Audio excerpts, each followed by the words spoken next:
What's going on, everyone? Mitesh here, and guys, today is the day we're going to do the full camera review of the Galaxy S21. This is my first Samsung flagship phone, and I'm really kind of excited, and I was really excited about it. The one thing that I was really excited about was the cameras. Not that I'm really expecting great photo quality, because I've seen Samsung processing, and it's really not the thing that I love, but for videos, this phone takes amazing video, and this is an example of it. So this is 4K 60 frames per second footage shot with the front facing camera. Almost no Android phone is giving you this right now, so it's awesome that Samsung's actually willing to give this to you. And I gotta say, the footage, like when you have good lighting like this, it looks real good. So yeah, this is an example of the 4K front facing camera. I'm gonna step it down to 1080p so you guys can see what it looks like, but this is 4K.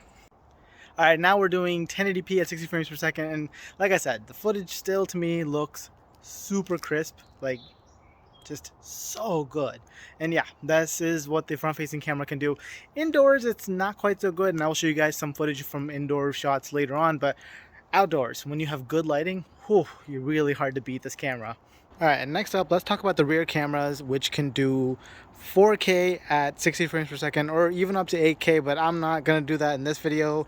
I will cover 8K separately in a separate video, but as you guys can see, this is 4K with the main camera, and I think it looks super nice. Once again, outdoor with really good lighting, like the sun is just about to set, so this is probably the perfect time to record. But yeah, this is the kind of footage you guys can expect.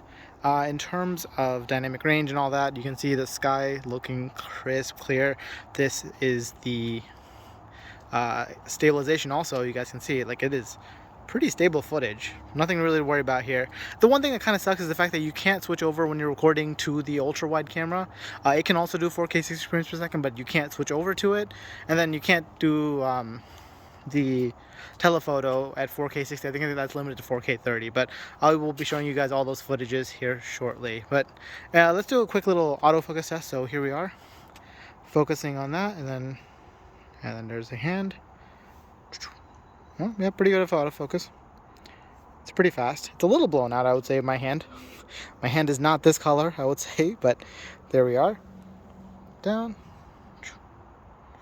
Alright, next up, let's switch over to the ultra-wide camera. Okay, and now we're on the ultra-wide camera, and it is a much wider camera. Like this gets super wide. This is the kind of footage you can actually see with your own eyes, so that's really kind of nice. It's 120 degrees field of view.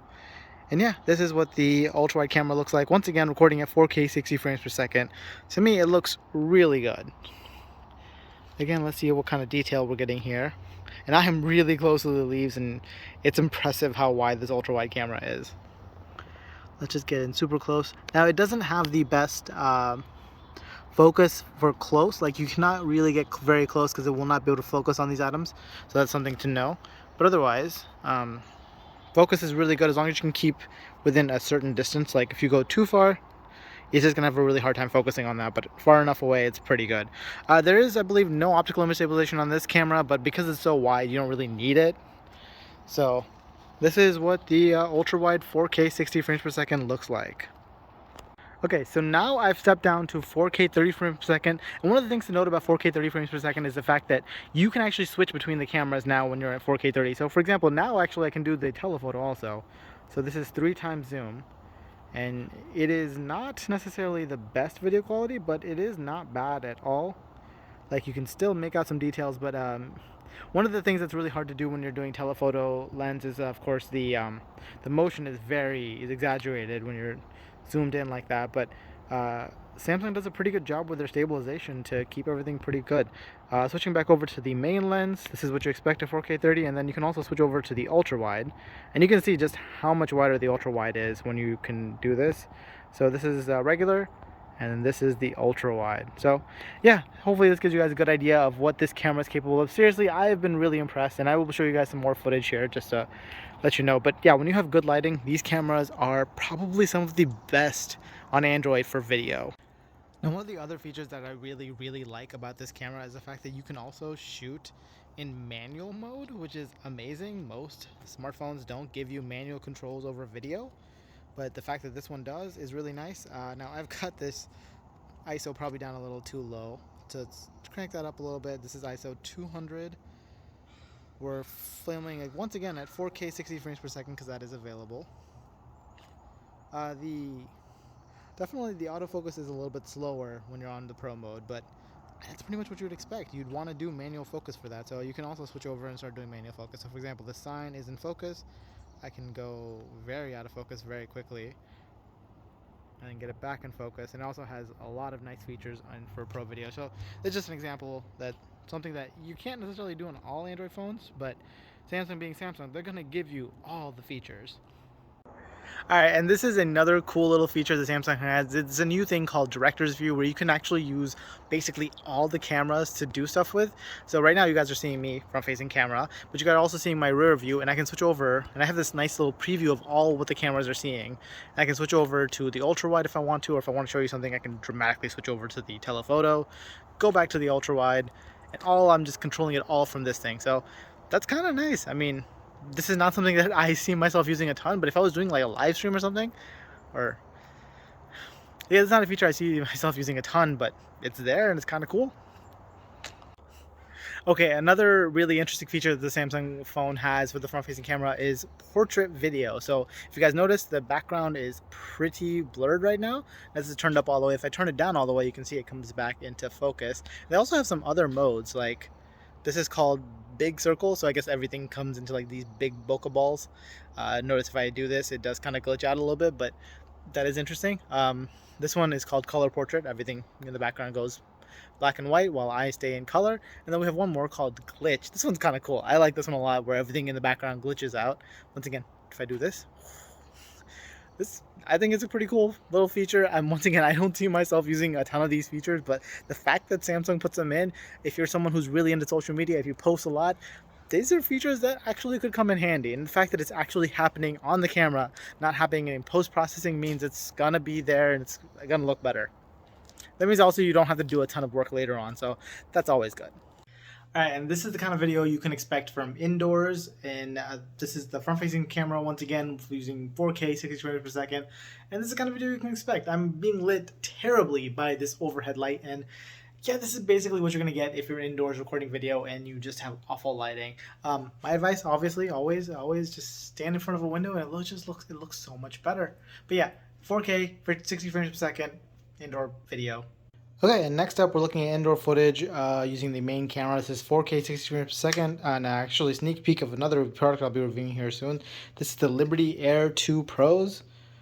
Dope little true wireless earbuds. These are the successor to the Liberty Air, so yeah. But anyways, this is what the footage looks like on the Galaxy S21 using the main camera indoors. Next up we'll switch over to the ultra-wide so you guys can see what that looks like at 4K 60. Alright, so now we're using the ultra-wide lens. Please ignore the ridiculous mess that's around here. I basically never clean this room. But yeah, you can once again see the fact that it just cannot focus at close distances with this phone.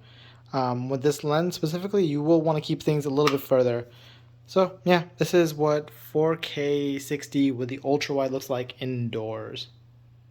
Alright, so I've stepped down now to 4K 30, and you probably won't notice much of a difference in terms of quality at all, but this is the kind of quality you can expect.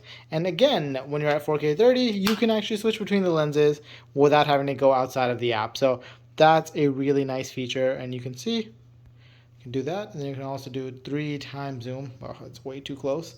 But yeah, there you guys have it. This is what it looks like, and this is, I think the telephoto is obviously the worst lens, especially with indoor video. But yeah, that is what it looks like. So not bad. I honestly think the video recording is some of the best on this phone. Okay, next up, let's take a look at some of the photos you can get out of the Galaxy S21. Now, I have to start off by saying I've been really happy with the pictures that I've gotten outdoors with the Galaxy S21. Like, the pictures are really well saturated, they're really bright, and they're like perfect for posting things to social media. Now, I do wish there's a little bit more contrast because I like the Pixel look and how they do a contrasty look, but I think the pictures that I'm getting out of here are really respectable, and anybody picking up this phone, taking pictures outdoors, you're gonna be really happy. Now, the issues with this camera show up a little bit more when you're indoors because the shutter tends to be a little too slow. So if you're trying to take a picture of a fast object, for example, a child or a pet, you're gonna have a hard time if you're indoors with not very good lighting getting the picture right that you expect to get when you click on the shutter button. So the shutter is always a little bit slower, and then the pictures tend to get blurred out. So that part is, I think, the biggest downside of the Galaxy S21 camera. Outdoors it does really good, but indoors with poor lighting it's really hard to capture images well. well. But otherwise, you're still getting some really nice colors indoors as well. There's of course a night mode, which works I think decently well. It's still not a match for some of the other better night modes like the Pixel ones or the iPhone ones, but it still does a decent job in at least getting you a picture of something when it's very dark outside. Alright, there you guys have it. That is a quick little look at what the cameras on the Galaxy S21 are capable of, and I hope you guys got something out of this. For me personally, after looking at the footage, definitely I'm happy with the cameras on this phone. Like, the video quality is just so good on this phone, and fact is I'm taking a lot more videos these days, especially with having a small baby around. I want to capture all those moments, and a camera that takes video is much more important to me right now than a camera that takes good photos, because I have a good camera and I can take good photos anyways. So, and this phone also just takes pretty good photos. Honestly, no issues except for indoors.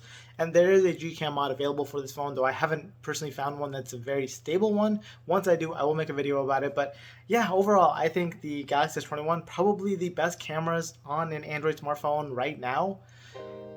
Yeah, that's just where we are. So yeah, with that, that's pretty much it for this video. Like this if you like this, subscribe guys, that's it. And I will catch you guys in the next one. Bye.